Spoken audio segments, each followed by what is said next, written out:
หน้านี่แหละพอเลี้ยงเฮาแต่น้อยจนใหญ่นะเอาไปยิงกระหอกกระแตแต่เก่าเนาะกระหอกกระแตแต่เก่าก็ใส่หน้านี่แหละเคยเห็นบ่อันนี้แต่เขายังบ่เกิดผู้ประจักษ์อันนี้นะระดับ30 ปลายปีเอ้าไกลสบายดีทุกคนสบายดีทุกท่านบ่ได้มาถ่ายคลิปกับครอบครัวนี่ตั้งแต่โดนเลยได้เดี๋ยวเฮาสิพามาเบิ่งกิจกรรมในเฮือนในซ่านเฮามันสิเป็นแบบใดอะนะเดี๋ยวเบิ่งกันตอนนี้ก็ช่วงตอนค่ำๆประมาณ5 โมงนึ่งข้าวตักน้ำเฮาสิเฮ็ดอยู่แต่งอยู่พอกินนี่หยังในเฮือนเฮามันมีหยังแน่เดี๋ยวได้ปลูกได้เกี่ยมไว้นะอันนี้แม่เฮาก็กำลังสินึ่งข้าวนึ่งน้ำอีหยังนี่แม่ อันนี้น่ะอีหยังเนี่ยผักกุ้ม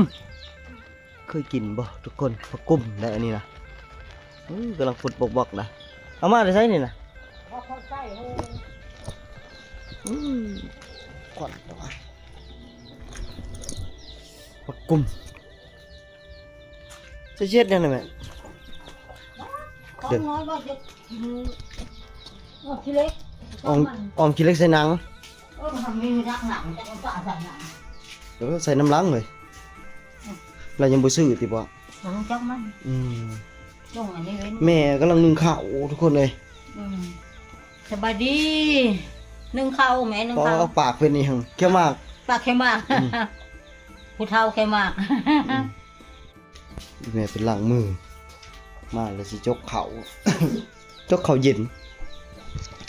อันนี้เคลื่อนคั่วเด้ออันนี้นะโอ้บางน้ำเต้าใส่ยังวะอันนี้นะน้ำเต้าอยู่เพื่อนเฮาหวดม้วยกับสีดำๆในนี่ละตามวิธีชีวิตของเฮาไอ้ยังนี่แม่เนี่ยมัสลีข้าวโพดสลีบ่เอาไว้ยังสลีเอ็ดก้าบ่เนี่ยเอกาปลูกใส่เขาให้ปีหน้าบ่คือเขาให้เขาได้กินปีที่มานี่ก็ได้กินดิพวกเขานี่เขาจะมาย่างไฟไว้เด้นี่คือเป็นคั่วเฮาได้จกข้าวเย็นเพราะว่ากินข้าวเหนียวเป็นหลักดังท่านได้ท่านก็ท่านจุดเองดอกท่านกันนี่แหละจุดเองท่านจุดเองไม่อยู่หน้าและไม่เฮ็ดให้เฮ็ดเนี่ยตัดมาแล้วก็ทอนโฮมแก่ใส่รถตอกมาแก่ใส่รถไถมาแล้วก็มาเผาบ่นี่เผาท่านเตาเนี่ยคือสิโดนแล้วเนาะจนตาบมันตาบเนี่ยปูนนี่น่ะมาอุดมันแม่นี่แหละตาบแม่ดักไปย่างแม่ตาบเอาซีเมนต์มาอุด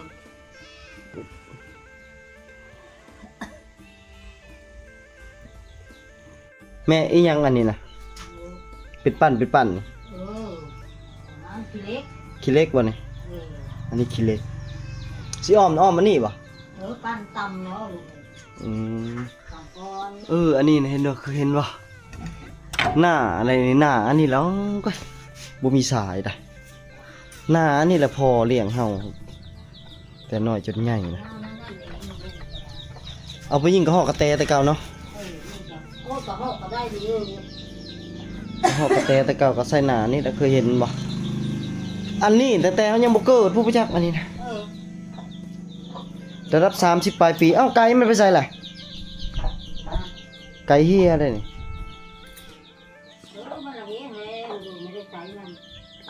บ่ได้ใส่มันเกือบ20 ปีแล้วเนาะ20 ปลายปีแล้วบ่ได้ใส่มันนี่โดนหลายๆแม่นว่าเฮาก็นี่ได้อันนี้คือหน้าเพิ่นว่าหน้ากึก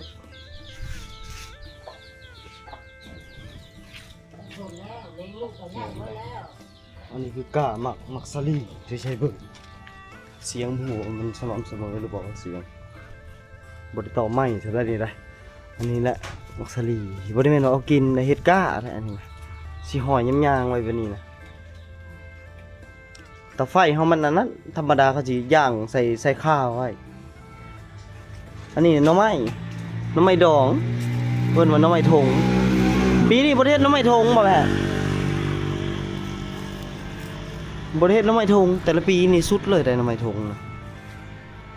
เอาไว้กินยำแรงๆแม่กำลังดังไฟสุมไฟหมาก็ได้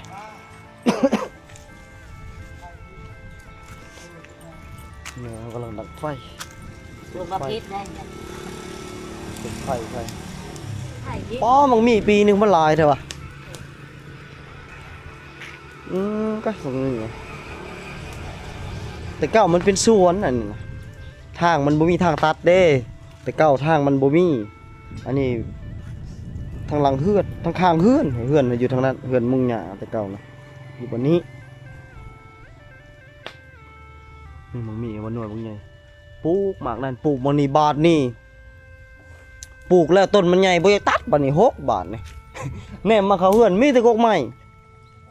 มีหมากไม้กินกับใครกว่าบ่มีหมากไม้กินนะ ความมันโดกกับพุ่งคือการโดก มองไข่ตัวมองไข่บ่ตายบ่ตัวมองไข่น่ะ บอก บ่ตายเสียเนาะโป่งแล้วหากมันเท่านี้แหละอันนั้นเอาแพร่มาห่อตอนยามฝนน่ะตามขั้นตอนต้นกล้วยทางไหนวะกล้วยมีต้นมะม่วงอันนี้ต้นมะม่วงไข่เคยถ่ายให้เบิ่งเลยได้เนาะตัวนี้นะเฮาได้มัดนี่มามันตายย้อนอันนั้นแม่บ่ได้ฮดเลยบ่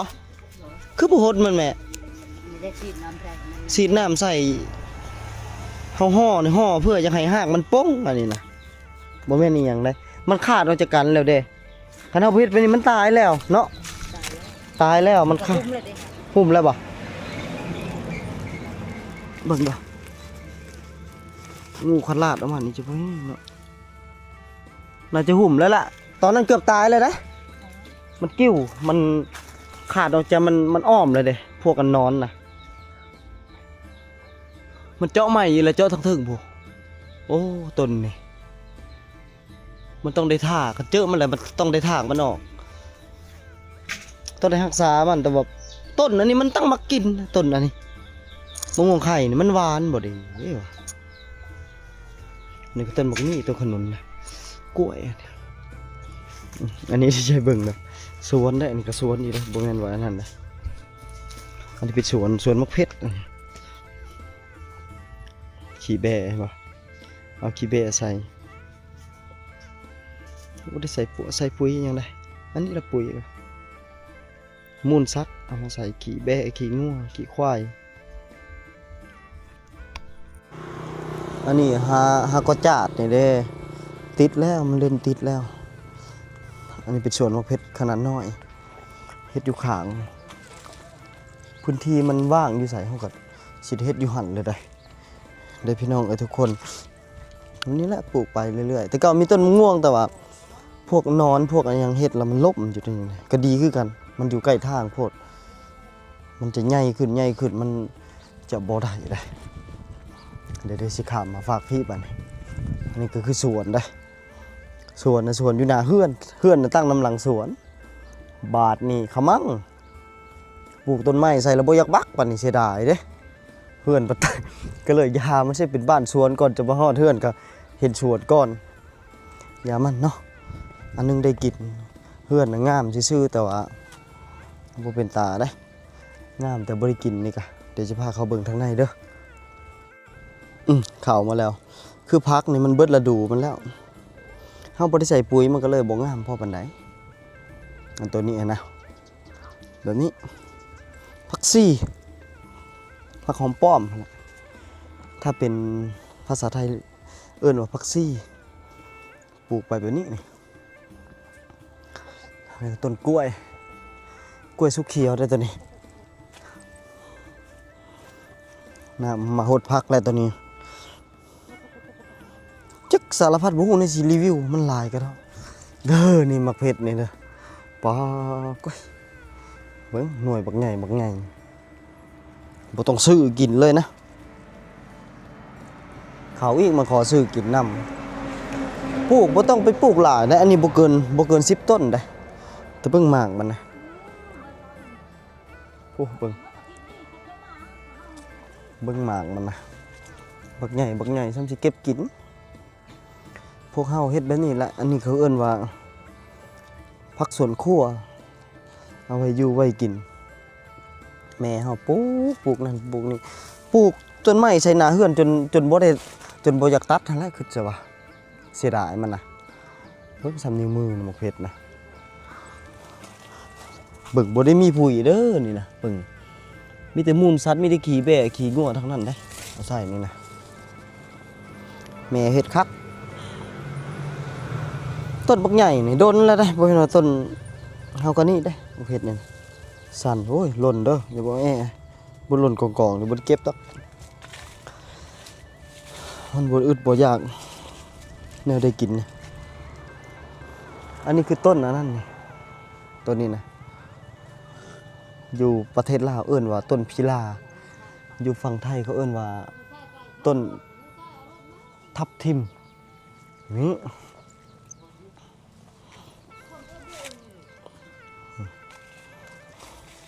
แบบนี้แหละ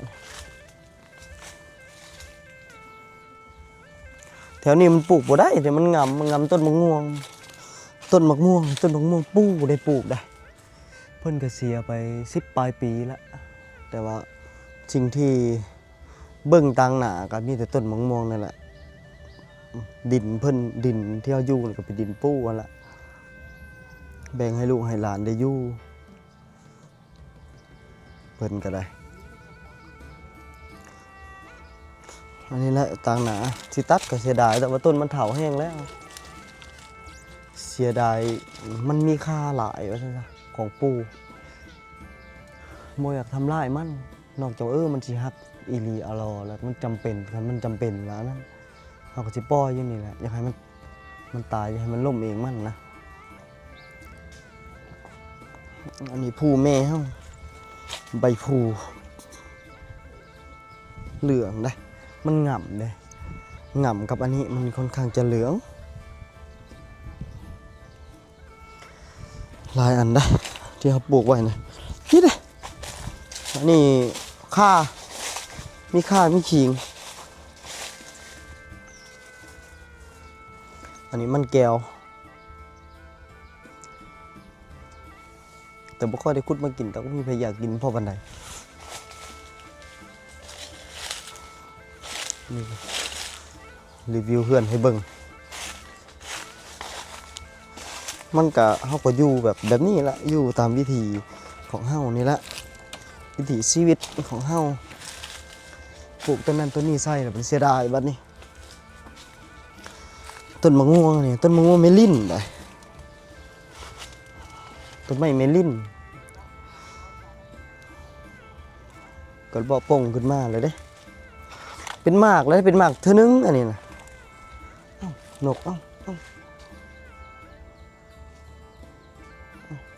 อย่างได้มีแนวได้เห็นบ่นกเลยอันนี้นะเมลินซื้อให้แพงได้ต้นละ200,000 กีบปุ๊ดได้หน้าเฮือนบังหน้าเฮือนเลยเบิ่งจากหน้าเฮือนออกมาเด้อใส่เบิ่งหกยามันขอแต่เฮาได้อยู่ได้กินอยู่ได้แต่เฮือนงามซื่อๆมันก็บ่มีความหมายอีหยังนี่บังมาเลยอันนี้มะม่วง3ฤดูตัวน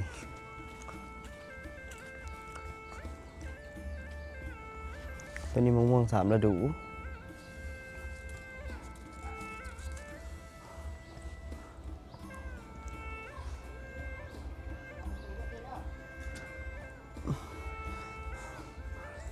ระบบตัวนี้เนี่ยระบบทางขางเพื่อนเฮาเนี่ยเฮาสิมาเฮ็ดแบบสิต่อเติมอยู่ได้ร่วมกับเอื้อยไว้แล้วสิต่อเติมเพื่อนนี่นะแต่ว่าสิต่อเติมได้แล้วสิเฮ็ดนั่นความคิดของเฮาเนี่ยอยากเฮ็ดอยากควบกวมเอาตัวนี้เลยเจ็บมันสุดฮอตอันนี้เลยเฮ็ดห้องน้ำ2ห้องเก่าแล้วเฮ็ดออกมาอีกห้องน้ำใส่เป็นห้องน้ำส่วนตัว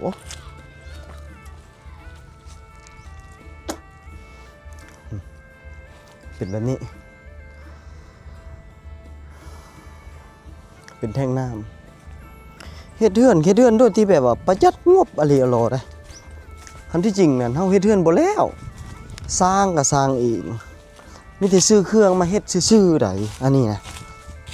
มันหมดบ่หลายคันที่ได้ไปจ้างคนจ้างหยังมันบ่ได้ดอกอันนี้ป่าเด้เนี่ยยังบ่ได้เปลี่ยนน้ำเด้นี่ป่าได้เมื่อแล้วก็เทน้ำใส่เป่งน้ำใส่เพราะว่าน้ำออกมาจากห้องน้ำมันก็ไหลกายเด้มันบ่ได้ไหลเข้านี้เป็นแบบนี้นะสบายเป็นน้ำบาดาลเด้เมื่อแล้วก็ได้ถ่ายน้ำออก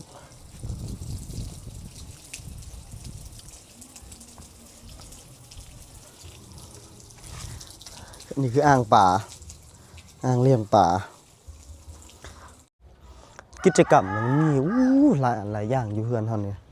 แต่ละมื้อแต่ละเว้นนี่ยังบ่ได้พาออกหน้าได้นี่ว่าจักมื้อจักหยังได้สิพาออกให้ออกหน้าอยู่ได้วิถีชีวิตยังคือเก่ายังดั้งเดิมคือเก่า